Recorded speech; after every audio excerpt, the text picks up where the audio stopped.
આખા એ પરિવારને ભેગા કરીને એક એવો મોટો મહોત્સવ મેં કીધું ઉજવવો છે. બોલો એ સંકલ્પ મેં 2024-25 કર્યો હતો, ભગવાને આ જ વર્ષે પૂરો કરી દીધો. મેં કીધું આખો એ પરિવાર ભેગો થાય, ભગવાનની કથા વાર્તા થાય, ભગવાનના આ ધામમાં રહી આપણે 5-7 દિવસ ભેગા રહી શકીએ. બોલો ભગવાન કેટલા દયાળુ છે. મેં કીધું ને આ ભૂમિ છે ને સત્ય સંકલ્પ સિદ્ધ ભૂમિ છે. તમે જે માંગો, તમે જે સંકલ્પ કરો, ઠાકોરજી આ ભૂમિમાં રહ્યા થકા તમારા સંકલ્પની એવી ફળશ્રુતિ આપે છે. અને આ સંકલ્પ હજી હનુમાન ચાલીસા કથા થઈ એને લગભગ વર્ષ થશે, વર્ષ થઈ ગયું હશે કદાચ. બોલો આ વર્ષે એ સંકલ્પ ભગવાને રહીને પૂરોય કરાવ્યો. મેં ધીરુભાઈના દીકરા વિવેકને કીધું, મેં કીધું જો તું તૈયારી રાખજે, 2024માં આપણે મહોત્સવ કરવો. બેનને ખ્યાલ હશે. મને કે સ્વામી ચિંતા કરો મન, ભગવાન કરશે ને એવો ભવ્ય ઉત્સવ કરીશું. એ પહેલા તો કાર્યક્રમ શરૂ થઈ ગયો. એ તો અભી ઝાંખી હૈ, મહોત્સવ તો બાકી હૈ. આ તો એક ટ્રાયલ બેચ છે એનો. આમાં પાણી માપવાનું કાર્યક્રમ છે. બાને ભગવાને એટલે જ સંકલ્પ કરાવ્યો હશે રમાબાને કે તમે છે ને ખાલી એક નિમિત્ત બનો, બાકી બધું ઘનશ્યામ મહારાજ મંદિરમાં બેઠા બેઠા બાને કહેતા હશે તમે ખાલી હાથમાં એક નિમિત્ત લઈ અને આગળ વધો. ગાંધીજીએ જેમ લાકડી પકડી હતી ને એમ બાઈ પોતાની લાકડી લઈને આગળ ચાલે. લાકડી લઈને જેવા બા આગળ નીકળે અને વાહે આખી એ વાનર સેના જોડાઈ જાય. જય સિયા રામ કરીને કાર્યક્રમ પૂરો. આજે ત્રીજો દિવસ તો પૂરો થઈ જશે. કાલે રામ પરમાત્મા આવશે, સાંજે કૃષ્ણ ભગવાને આવશે. ધામધૂમીથી એમનો જન્મોત્સવ મનાવીશું. અને કાલે અમારે શ્રીજી મહારાજનો બર્થડે છે કે આજે છે? કાલે જમાવટ લ્યો ત્યારે. આ તો કેવું ભાઈ, એક તો મામાને ઘરે જ્ઞાન માં પીરસનારી હતી એવું કાર્યક્રમ થયો ભાઈ. જમાવટ. આવતીકાલે તો ભગવાનના પ્રાગટ્ય મહોત્સવને ખૂબ ધામધૂમીથી ઉજવીશું. કહેવાનો મારો તાત્પર્ય એ છે ભગવાનનો સંત જે કુળમાં જન્મે અસંખ્ય જીવોનો એ ઉદ્ધાર કરે. પોતાનું તો શ્રેય થાય, પાછળ જગતનું પણ શ્રેય થાય. આવો જ સંતનો દયાળુ સ્વભાવ છે. સંતનો સ્વભાવ છે એવો, જનેતાની ગોદના જેવો. સંતનો સ્વભાવ છે એવો, જનેતાની ગોદના જેવો. સંત જગાડે માત સુવાડે. શાસ્ત્રોમાં અને કવિઓએ વાત લખાવી કે જનેતા છે એ બાળકને માથે હાથ ફેરવી ફેરવી હાલરડા ગાય ગાય અને બાળકને સુડાવે. સુઈ જા મારા દીકરા. અને સંત છે ને એ ગોદડી ખેંચી માથે પાણી છાંટીને એમ કે હું પડ્યો રહ્યો છે, ઊભો થા, અને સાવધાન કરી દે. અને એ જીવ જ્યારે જાગી જાય ત્યારે એવું કહેવાય છે કે વિશ્વના ઇતિહાસો બદલાઈ જાય. સંતનો સ્વભાવ છે એવો, જનેતાની ગોદના જેવો. ઇન્દ્રએ આવી દધીચી મહર્ષિની આગળ બે હાથ જોડા છે. મહારાજ મારા ઉપર કૃપા કરો, હું તમારી પાસે યાચક બનીને આવ્યો છું. દધીચી મહર્ષિ કહે છે કે હે રાજન, હે દેવરાજ, બોલો શું છે? મહારાજ આપના અસ્થિ એનું મારે દાન જોઈએ છે. પરમાર્થ અર્થે હે ભગવાન, અત્યારે વૃત્રાસુર ઉત્પન્ન થયો છે અને એને નષ્ટ કરવા માટે ભગવાન આપના અસ્થિની મારે આવશ્યકતા છે. એ જ ક્ષણે યોગ અગ્નિ દ્વારા પોતાના શરીરને વિલીન કરી સ્વયં દધીચી મહર્ષિએ પોતાના અસ્થિનું દિવ્ય દાન ઇન્દ્રને આપ્યું. ઇન્દ્રએ અસ્થિનું વજ્ર બનાવી અને વૃત્રાસુરની સાથે રણ સંગ્રામમાં આવ્યો. રણ મેદાનમાં આવીને બે જણા એવા સામસામા આવ્યા. એક ત્રિશૂળનો પ્રહાર કરતાની સાથે જ ઇન્દ્રના હાથમાં રહેલું વજ્ર એક બાજુ ઇન્દ્ર પડ્યો, વજ્ર છૂટી ગયું, વૃત્રાસુરના હાથમાં એ વજ્ર આવી ગયું. ઇન્દ્ર શરમાયો છે. વૃત્રાસુરે એ વજ્ર ઇન્દ્રને આપી અને એવું કહ્યું કે હે રાજન, આ વજ્રથી જ મારું મૃત્યુ છે. લે, હું તને આ વજ્ર આપું, તું મારો વધ કર. વૃત્રાસુરને એ વજ્રનો પ્રહાર થવાથી એનું પ્રાણ પંખીડું ઉડ્યું છે, પરંતુ વજ્રનો પ્રહાર થતાની સાથે જ મૃત પ્રાય થયેલા વૃત્રાસુરે ઠાકોરજીની એવી આર્ત ભાવે સ્તુતિ કરી. અહમ હરે તવ પાદ મૂલમ દાસાનુદાસો ભવિતાસ્મિ ભૂય. હે ભગવાન, મારું મન, હે મહારાજ, મારી મન વાણી અને કર્મએ કરી મહારાજ મારી ચિત્ત વૃત્તિ આપના સ્વરૂપમાં સ્થિર રહો. હે ભગવાન, આવી મારી સ્થિતિ તમે બનાવી આપો. જેમ સવારથી ઘાસ ખાવા માટે ગાય જંગલમાં ગઈ હોય અને હે મહારાજ સંધ્યાના સમયે એ જ ગાય ફરી પાછી આવતી હોય, પોતાનું નાનું એવું બચ્ચું એ ગાયને જોઈને જેમ ભાંભરડા નાખે, હે મહારાજ એવો પ્રેમ મને તમારામાં થાવ. જેમ નાનું બાળક હોય, માં વગર ધ્રુસકે ને ધ્રુસકે રડતું હોય, માને જોતાની સાથે જ બાળકને જેમ શાંતવના થાય, મહારાજ આવી જ મારી વૃત્તિ તમે કરો. શ્રી સુખદેવજી મહારાજ કહે છે કે પરીક્ષિત, પરમાત્માના દિવ્ય સ્વરૂપમાં વૃત્રાસુરની સારી એ વૃત્તિ જોડાય છે. વૃત્રાસુરનું સારું એ તેજ ભગવાનના સ્વરૂપમાં વિલીન થયું છે. ભગવાનની પાસે ભગવાનના ભક્તએ રોજ એવી માંગણી કરવી, હે પરમાત્મા, તારા મૂર્તિના સુખ સિવાય અમારે જગતનું એક પણ સુખ જોઈતું નથી. વાલા, તારી મૂર્તિનું બંધન છે એવું ચંદ્રને ચકોરી પ્રીતડી ન જેવું. વાલા, તારી મૂર્તિનું બંધન છે એવું ચંદ્રને ચકોરી પ્રીતડી ન જેવું. ચંદ્રને પલ ચકોરી યજી દે પ્રાણને વિયોગે જોરે. ચંદ્રને જોડી રે નાયક પલ ચકોરી યજી દે પ્રાણને વિયોગે જોરે જોરે. અદ્ભુત આ બંધન છે, અદ્ભુત આ બંધન છે, નામ માયેવો ચંદ્રને ચકોરી પ્રીતડી ન જેવો. ચંદ્રને ચકોરી પ્રીતડી ન જેવો. સુખદેવજી મહારાજ કહે છે કે હે રાજન, ભગવાનના દિવ્ય શ્રી વિગ્રહમાં વૃત્રાસુરનું તેજ સમાહિત થયું છે. ભગવાને વૃત્રાસુરને પણ પોતાનું પરમ ધામ આપ્યું છે.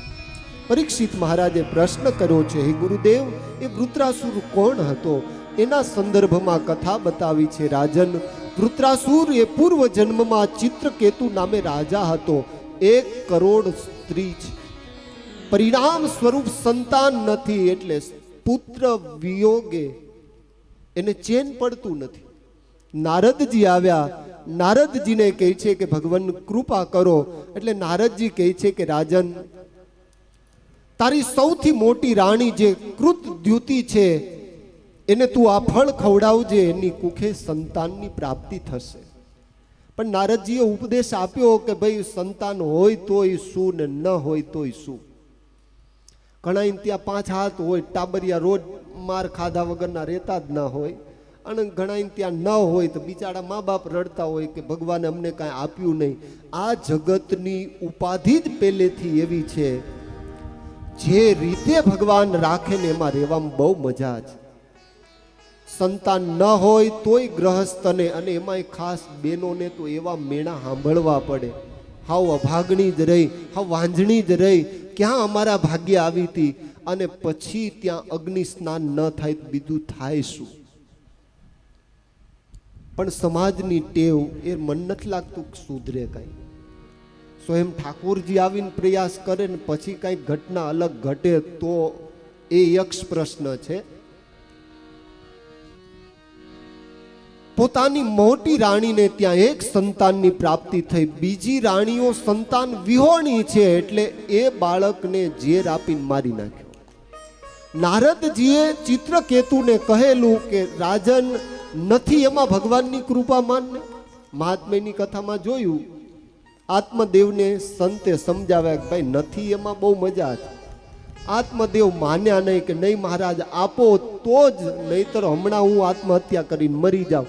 સાધુએ વિચાર કર્યો, હાલો એક તો છે બામણ ને આપણી નજર સામે નહીં ને હત્યા કરશે, આપણે પણ એ બ્રહ્મ હત્યાના ભાગીદારી થઈએ, એ કરતા ભાઈ આપી દઈએ ફળ. મોહ હવે જે ભાગમાં લખ્યું હોય એ થશે. અને ભગવાને ફળ, ઈશ્વરની ઈચ્છાથી સંતે તો ફળ આપી દીધું, પણ પાત્રતા એ ધુંધુકારી, એ ધૂંધલીની પાત્રતા નહોતી કે ફળને પચાવી શકે. સંત આપે ને, સંત ફળ આપે, રાજી થઈ અને સંત આશીર્વાદ આપે, પણ આશીર્વાદના પણ અધિકારી બનવું પડે છે. કઈ એમને નથી મળી જતા, એની માટે લાયકાત કેળવવી પડે છે. અને જે સદગુરુનો આર્ત ભાવનો જે આશીર્વાદ મળી જાય, બાકી જગતમાં બધાને છે ને આશ્વાસન જ મળે છે. ભાઈ આશીર્વાદ તો છે ને અંતરથી ઉદ્ગાર નીકળે છે. જેમ બહુ મસ્ત જમી લીધા હોય ને પછી કેમ આમ તૃપ્તિનો ઓડકાર આવે, એમ આશીર્વાદ છે ને એ અંતરથી મળે છે. એક ભગવત ગુણાતીતાનંદ સ્વામી પાસે આવ્યો, સ્વામી માથે હાથ મૂકીને દીકરાને આશીર્વાદ આપો. સ્વામીની તબિયત નાદુરસ્ત હતી, સ્વામી સૂતા હતા. પેલા ભાઈએ પરાણે સ્વામીનો હાથ પકડીને દીકરાને માથે મૂકાવ્યો. એક તો બીમાર હતા અને એમાંય સ્વામીની બહુ મોટી અવસ્થા હતી. પરાણે લઈને હાથ મૂકાવ્યો ને તો સ્વામીનો હાથ ભાંગી નાખ્યો. સ્વામી કે ભલા માણસ શું કરે છે તું? પેલો કે સ્વામી આશીર્વાદ આપો. ક્યારનો કહું છું આપતા નથી, માથે હાથ મૂકીને આશીર્વાદ આપો. સ્વામી કે મને આખવાની માથે બિહાડી દે ને તો આશીર્વાદ મળવાના હોય એટલા જ મળે. પણ ઘણાને એવો આગ્રહ હોય કે માથે હાથ મૂકીને, પણ સંતની નજર તમારા ઉપર પડી જાય ને એ બહુ મોટો આશીર્વાદ છે. સંતની નજર પડે ને એ જ મોટો આશીર્વાદ છે. હૃદયથી ઉદ્ગાર નીકળે એનું નામ આશીર્વાદ છે. સુખદેવજી મહારાજ કહે છે કે હે પરીક્ષિત, નારદજીએ કહ્યું હતું ચિત્રકેતુને કે હર્ષ શોક કરાવે એવો પુત્ર પ્રાપ્ત થશે. પરિણામ એ જ આવ્યું. દીકરો એકનો એક હતો, મૃત્યુ પામ્યો. એટલે આ ચિત્રકેતુ તો એવો દુખી થઈ ગયો. પછી નારદ અને અંગીરાએ આવીને ચિત્રકેતુને સમજાવ્યો. સમર્થ સંતના બોધને પ્રાપ્ત કરી ચિત્રકેતુ એ વનમાં જઈ ભગવાનનું તપ કર્યું, વિદ્યાધર બન્યો, એવી સિદ્ધિઓ મેળવી. એક દિવસ વિમાનમાં બેસી ભગવાન શિવ અને પાર્વતીજી જંગલમાં બેઠા હતા. પાર્વતીજી ભગવાન શિવના વામ ભાગે ખોળામાં બેઠા હતા. એટલે આ ચિત્રકેતુએ માં પાર્વતીની મસ્કરી કરી, ભગવાન શિવની મસ્કરી કરી કે આખી દુનિયાનો બાપ થઈને બેઠો છે, દિગંબર થઈને બેઠો છે, સ્ત્રીની સાથે કઈ રીતે બેસાય એનું તો ભાન નથી. અને માં પાર્વતીની ભ્રકુટી ફરી શ્રાપ આપ્યો કે હે ચિત્રકેતુ, તું આ યોનિમાં રહેવાને લાયક નથી, તું અસુર થઈ જા. આ જ હેતુથી હે પરીક્ષિત, એ જ ચિત્રકેતુ બીજા જન્મે વૃત્રાસુર બન્યો. ભગવાન એનો ભક્ત હતો, ભગવાનની ભક્તિ કરી હતી. કરેલું ક્યારેય નિરર્થક નથી જતું, એ ન્યાયે ભગવાને એનો ઉદ્ધાર કર્યો છે. એ કથા બતાવી, દીતિની કથા બતાવી. છઠ્ઠમ સ્કંદને સમાપ્ત કરી સપ્તમ સ્કંદમાં શ્રી સુખદેવજી મહારાજ કહે છે કે હે પરીક્ષિત, ભગવાનના ચરિત્ર અને ભગવાનની લીલા એ બહુ અલૌકિક છે. પરીક્ષિત મહારાજ કહે છે કે ભગવાન સમપ્રિય સુહૃદ બ્રહ્મન ભૂતાનામ ભગવાન સ્વયં ઇન્દ્રસ્યાર્થ કથમ દૈત્યા નવધિ દ્વિષમો યથા. ભગવાન તમે જે મને કથા કહી, તો આ કથાઓમાંથી મને એટલું જાણવા તો ચોક્કસ મળ્યું કે ઇન્દ્ર માટે થઈને જ ભગવાન પ્રગટ થયા, દૈત્યો માટે ભગવાન ક્યારે પ્રગટ્યા જ નહીં. સુખદેવજી જેવા સમર્થ સદગુરુ છે, પરીક્ષિત જેવો સમર્થ શિષ્ય છે.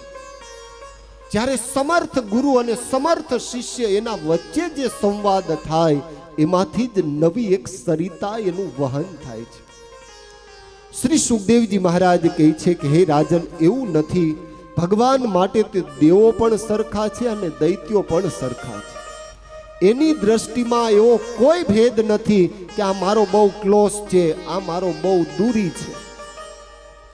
એના માટે તો બંને સરખા છે. જેમ કે ભગવાનનું કામ છે ને માં જેવું છે.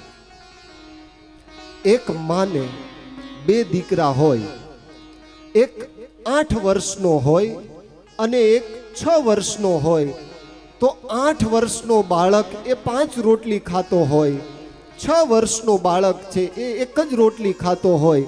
માની દરેક ક્રિયામાં ભેદ છે, એની દ્રષ્ટિમાં ભેદ નથી. માને ખ્યાલ છે કે કોને કેટલું આપવું જોઈએ. એટલે હે રાજન, ભગવાનની ક્રિયામાં ભેદ હોઈ શકે, ભગવાનની દ્રષ્ટિમાં ક્યારેય ભેદ હોતો નથી. આપણને એવું લાગે, આપણે બહુ ભીહટમાં આવીએ ને ત્યારે જ ભગવાનને બૂમો પાડી પાડીને પોકારતા હોઈએ. ત્વમેવ માતા ચ પિતા ત્વમેવ, હે ભગવાન તમારા સિવાય મારું કોઈ નથી. અને ખાસ પરીક્ષાના ટાઈમે જ ભગવાનને બોલાવીએ, હે હનુમાનજી તમારી આટલી માનતા કરશું, હે માતાજી આટલી માળા કરશું, હે સ્વામિનારાયણ ભગવાન દયા કરજો, આટલું અમે કરશું. જો પરીક્ષામાં પાસ થઈ ગયા તો ભગવાન પાસ, નહીતર તમે ન પાસ થયા એટલે ભગવાને ન પાસ. ભગવાન છે સમપ્રિય સુહૃદ બ્રહ્મન, ભૂતાનામ ભગવાન સ્વયં. પરીક્ષિતજીની શંકાનું સમાધાન કરતા સમર્થ સદગુરુ કહે છે કે રાજન, સાધુ પૃષ્ઠ મહારાજ હરેશ્વસ્તિ મદભૂતમ પદ ભાગવત મહાત્મ્યમ ભગવત ભક્તિવર્ધનમ. શ્રી સુખદેવજી મહારાજે પરીક્ષિતના પ્રશ્નની પ્રશંસા કરી છે કે હે રાજન, સાધુ પૃષ્ઠો મહારાજા, હે રાજન, ખરેખર તું સહજ સ્વભાવ વાળો છે. તારો સ્વભાવ છે ને સાધુ સ્વભાવ છે. ઘણા જગતમાં નથી કહેતા કે સાધુ ન થાવ તો કાંઈ નહીં, સીધા થાવ એટલે બહુ છે. જગતમાં સીધા થાવ એટલે બહુ છે, સાધુ થવાની કઈ જરૂર નથી. અને પછી તમે બધાય અમારી લાઈનમાં આવી જાઓ તો પછી આ કાર્યક્રમ કોણ કરે? એટલે આ જગતમાં ઠાકોરજીએ બધી જે વ્યવસ્થા રાખીને એ બહુ, ભગવાન છે ને ભાઈ એવો મોટો ગણિતકાર છે. ભગવાન એના ઘેરે કેટલો મોટો સરંજામ હશે. પૃથ્વી તણો પિંડો કર્યો રજલાવતો ક્યાંથી હશે, જગ ચાક ફેરવનાર એ કુંભાર બેઠો ક્યાં હશે. આ પૃથ્વી જેવડો જેણે પિંડો કર્યો તો એ કુંભારનો ચાંકડો કેવડો હશે. બોલો, સમય સમય અનુસાર ભગવાન ચંદ્ર આવી જાય, સૂર્યનારાયણ આવી જાય. આવા બે મિસાલો બાળતો, અંજવાળતો એ મસાલી ઊભો ક્યાં હશે? કવિ કાગ બાપુ કહે છે કે આ ભગવાન બાકી એટલો બધો હોશિયાર છે ભાઈ. અબજોનો આડતિયો દિશે એ શેઠિયો બેઠો ક્યાં હશે? બોલો, ભગવાનના કેલ્ક્યુલેશનમાં કોઈ દિવસ તમે એના ટેલીમાં ભૂલ ન કાઢી શકો. પરફેક્ટ જ માર્ચ એન્ડિંગ આવે એટલે એના ચોપડા એકદમ ક્લિયર કટ હોય. આપણા તો પછી બધા મેળ કરવા પડે. અને લગભગ છે ને જમા, ઉધાર અને એક વધારાનું ખાનું હોય ખર્ચનું. એક જમા, એક ઉધાર અને વચ્ચેનું ખાનું ખર્ચનું હોય. એટલે પછી મહેતાજી ગમે ત્યાંથી આમ લાંબુ તાણીને ભેગું કરી દે. ટૂંકમાં માર્ચ એન્ડિંગ સુધી તમારા ચોપડા લગભગ ક્લિયર કટ વ્યવસ્થિત કરી આપે. પણ આ ઠાકોરજી એટલો ચતુર છે, જે કરો એવું પામો. જેવું ભગવાનને આપો ને એવું તમે પામો. એક માજી પોતાના દીકરાની વહુ માટે રોજ ભગવાન લક્ષ્મીનારાયણ દેવને પ્રાર્થના કરે કે હે લક્ષ્મીનારાયણ દેવ, મારા દીકરાની વહુને એવો સરસ દીકરો આપજો. માજી છે ને રોજ મંદિરે આવે ને, એકદમ સસ્તામાં સસ્તા કેળા હોય ને, એક્કા બારા એમનો બૂમ પાડે, બધું વેચાઈ જાય ને પછી હાવ ભંગાર જે કાર્યક્રમ હોય ને એ લાસ્ટમાં હોય. એક્કા બારા અને પેલાને જ ખાલી જ કરવું હોય એટલે હાવ બગડેલા આમ લૂસ કેળા હોય ને રોજ મંદિરે લઈને લક્ષ્મીનારાયણ દેવને ધરાવે ને પછી માજી પ્રાર્થના કરે કે ભગવાન હારામાં હારો દીકરો આપજો. ભગવાને વિચાર કર્યો કે જેવું આપ્યું એવું ભોગવ. ભગવાને એવી દયા કરી અને દીકરાની વહુને ત્યાં દીકરો તો આપ્યો, પણ દીકરામાં ભગવાન છે ને કરોડરજ્જુ મૂકતા જ ભૂલી ગયા. જ્યાં મૂકો ને ધડ દઈને પડી જાય.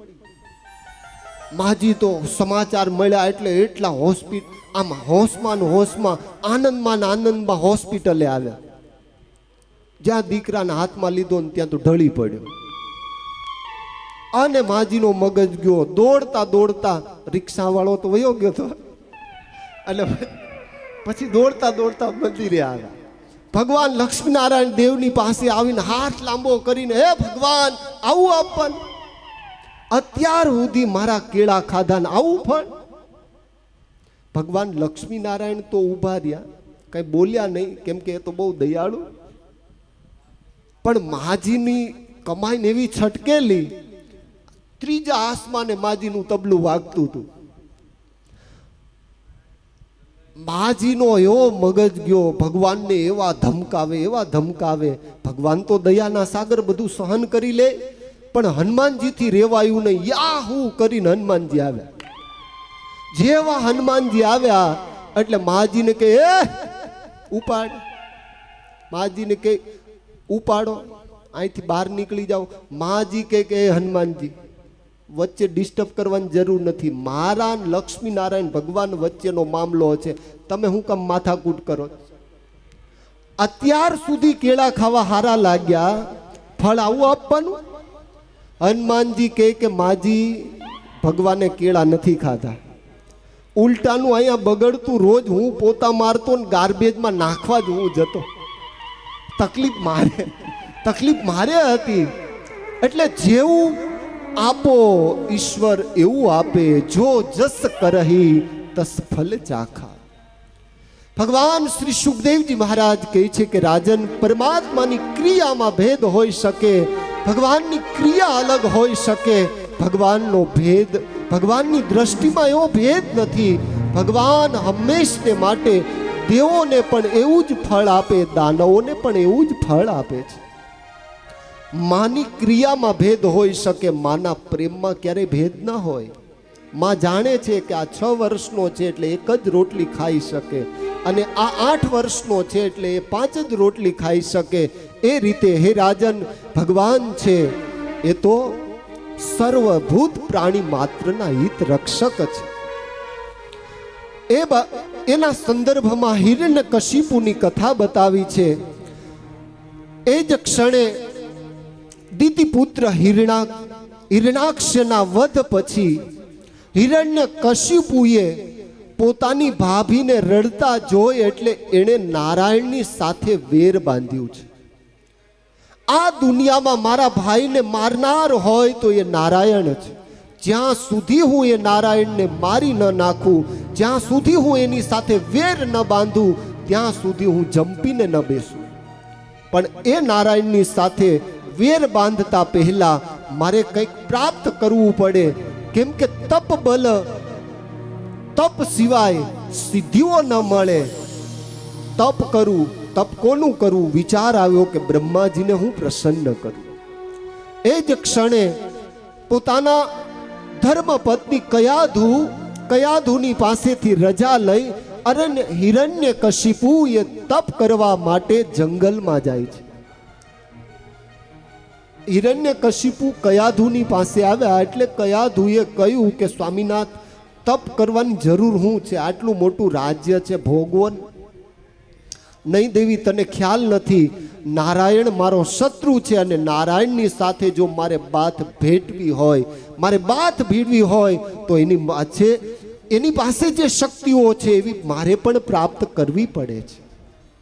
બ્રહ્માજીને તપ કરી અને રાજી કરીશ, એના દ્વારા વરદાન મેળવીશ અને પછી નારાયણની સાથે હું યુદ્ધ કરીશ અને પછી એને ખબર પાડી દઉં કે મારામાં કેવું સામર્થ્ય.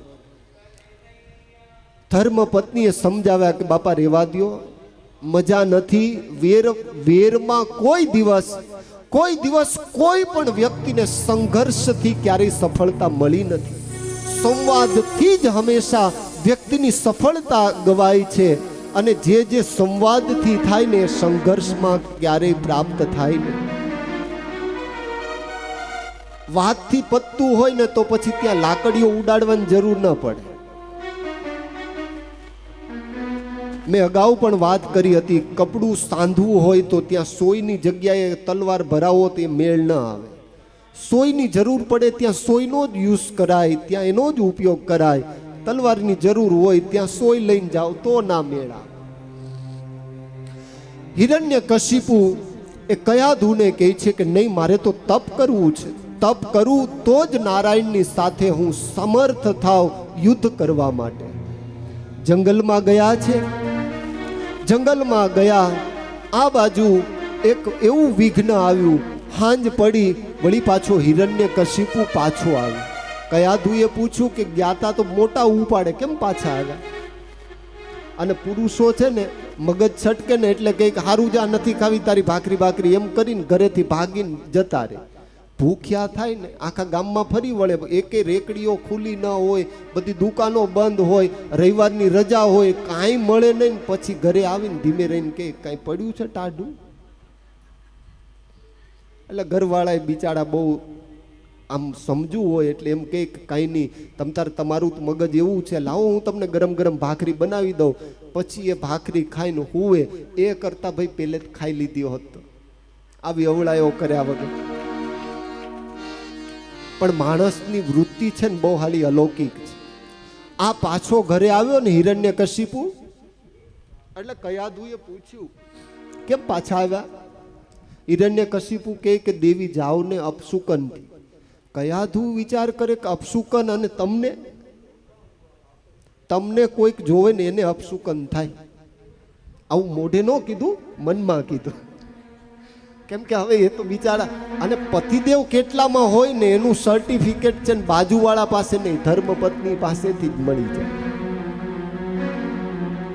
રાવણને મંદોદરીએ બહુ સમજાવ્યા કે પતિદેવ હું તમને વિનંતી કરું છું, સીતાને છે ને સન્માનની સાથે આપી આવો, બાકી છે ને મજા નથી.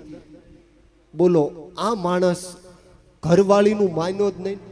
અને જે પુરુષો પત્નીની વાત ન માને ને દુખી થવા સિવાય કાંઈ નથી હો આ જગતમાં.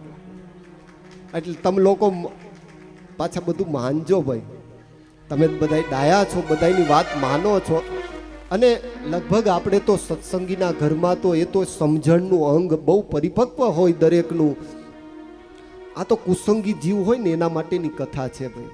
તમે બધા સમજુ છો, બધા બહુ ડાયા છો, અને બહેનોય સમજુ છે ને ભાઈઓય સમજુ છે. એટલે તો આ બે પડાળીઓ સત્સંગ ચાલે છે. નહીતર તો એક ઉત્તરમાં જાય ને એક પશ્ચિમમાં જાય એવું થાય. ભગવાનને પ્રાર્થના કરવી હો, કુંવારા હોય ને એને ભગવાનને પ્રાર્થના કરવી, છોકરાઓ હારી હોવું મળે હો, પ્રાર્થના કરજે ભગવાન. એ હા પાડે.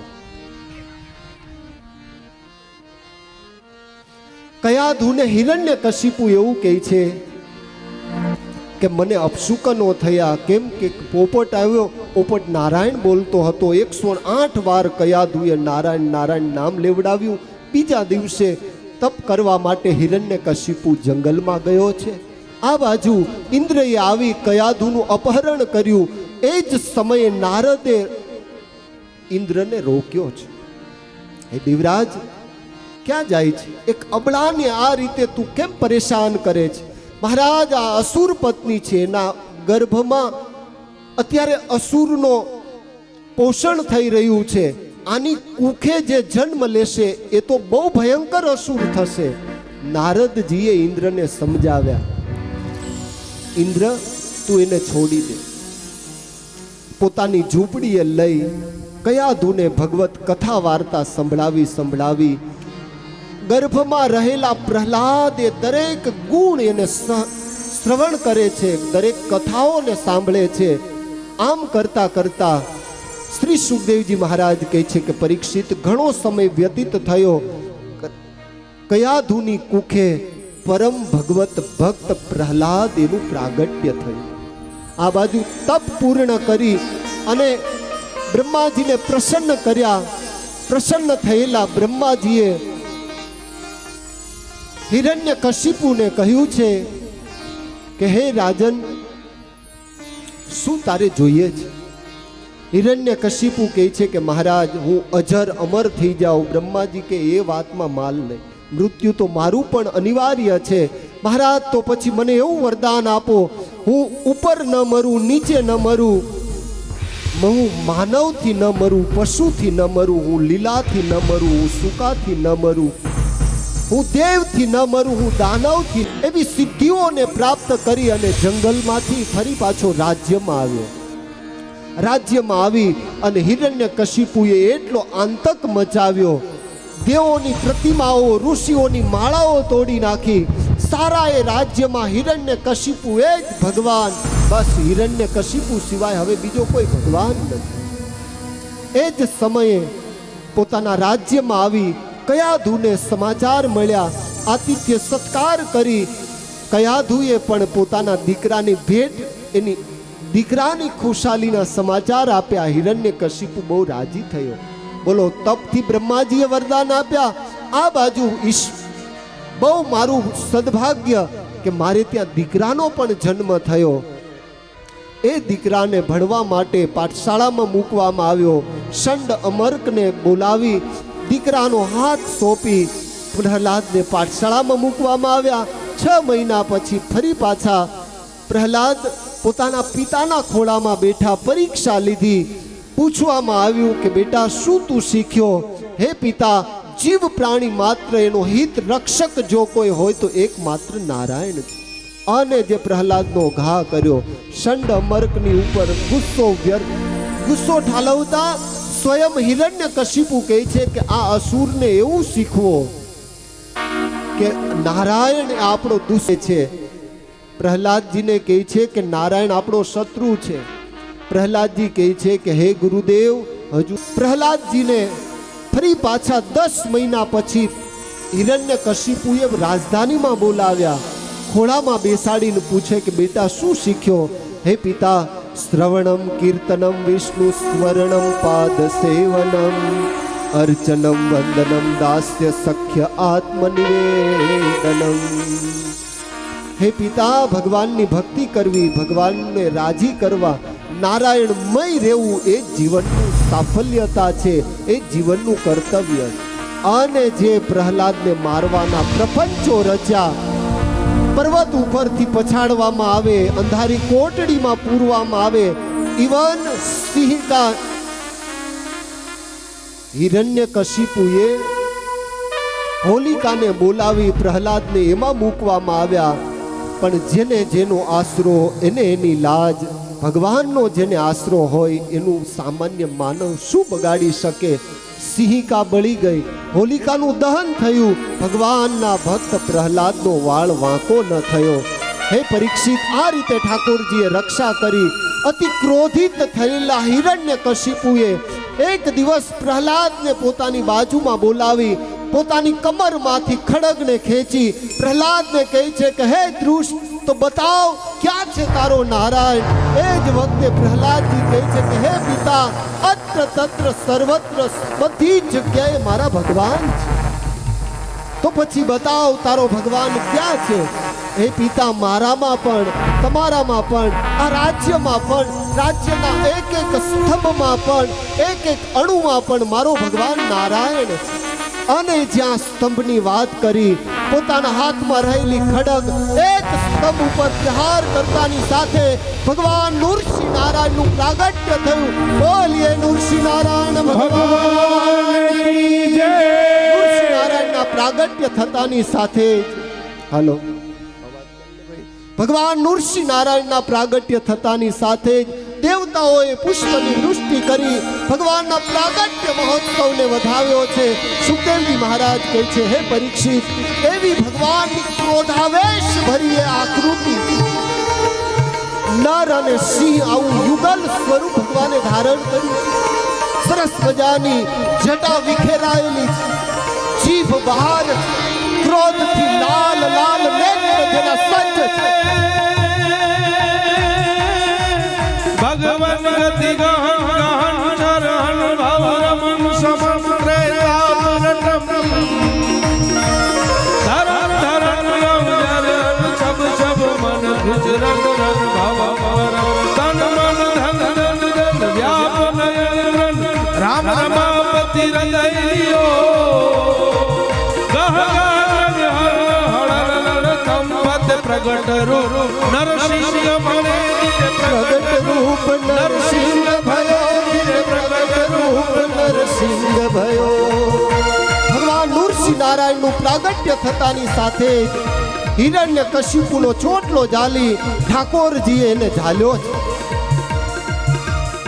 રાજભવનના ઉંબરાની વચ્ચે ભગવાને પોતાના ખોળામાં હિરણ્ય કશિપુને લઈ પોતાના બંને નખ શૂળથી હિરણ્ય કશિપુનું પેટ ફાડી આતરડાઓની માળા ભગવાને ધારણ કરી છે. એવું વિકરાળ ભગવાનનું સ્વરૂપ છે. લોય લોય લોય ભગવાનના સારા એ શ્રી વિગ્રહ ઉપર સ્વયં ઠાકોરજી લોય જીભથી ચાટતા ચાટતા કોઈ દેવતાઓ નજીકમાં આવવાની હિંમત નથી કરતા કે આટલો બધો ભગવાનનો ક્રોધ હવે આની બાજુમાં જઈએ નહીં ને આપણે વારો ચડી જાય તો. લક્ષ્મીજીની પાસે ગયા. લક્ષ્મીજી કહે કે ભાઈ મારું કામ નહીં. નારદજીના કહેવાથી પ્રહલાદજીને કહેવામાં આવ્યું. પ્રહલાદજી ભગવાન નૃસિંહ નારાયણની પાસે આવી પ્રાર્થના કરે છે, ભગવાન આપ શાંત થાવ, શાંત થાવ, હે દયાળુ આપ શાંત થાવ. એ જ ક્ષણે હે પરીક્ષિત ભગવાન નૃસિંહ નારાયણ પોતાના પ્રિય એવા ભક્ત પ્રહલાદને પોતાના ખોળામાં લઈ જીભ વડે પ્રહલાદને ચાટતા ચાટતા ભગવાન નૃસિંહ નારાયણ એવું બોલ્યા છે, બેટા મને આવતા બહુ વાર લાગી, તું મને ક્ષમા કરી દે, તું મને ક્ષમા કરી દે. મેં તારી રક્ષા કરવામાં બહુ વિલંબ કર્યો. એ જ ક્ષણે પ્રહલાદ ભગવાનના ખોળામાંથી ઊભા થઈ ભગવાનની સામે આવીને ભગવાનને કહે છે કે હે ભગવાન, તમે મારી રક્ષા નથી કરી, તમે તમારું કર્તવ્ય કર્યું. ભગવાન નૃસિંહ નારાયણ કહે કે જેના માટે મેં આ નવું અવતરણ કાર્ય કર્યું છતાંય બોલો આ ભગત મારો કેવો માથાનો ભટકાયો, મને એવું કહે છે કે તમે કંઈ મારા ઉપર રક્ષા નથી કરી. ભગવાન નૃસિંહ નારાયણની આગળ પ્રહલાદજીએ બે હાથ જોડીને પ્રાર્થના કરી, પ્રભુ જ્યારે અંતઃશત્રુ થકી તમે મારી રક્ષા કરશો, મહારાજ મારા અંતઃશત્રુ થકી તમે મારો બચાવ કરશો, ત્યારે જ હું માનીશ કે તમે મારી રક્ષા કરી. આ બાજુ પોતાના પિતાની પણ મુક્તિની માંગણી કરી, હિરણ્યકશિપુને પણ મુક્તિનું દાન અપાવી, અને આ બાજુ ભગવાન હિરણ્યકશિપુ નૃસિંહ નારાયણનો ઉદ્ધાર કરી, હિરણ્યકશિપુ એનો ઉદ્ધાર કરી નૃસિંહ ભગવાન પ્રહલાદની ભક્તિને વશ થઈ પ્રહલાદને આશીર્વાદ આપી એ સ્વરૂપને પણ અદ્રશ્ય કર્યું. સપ્તમ સ્કંદના અંતિમ ભાગમાં નારદ દ્વારા પ્રહલાદ દત્તાત્રેય મિલનની કથા ગાવામાં આવી.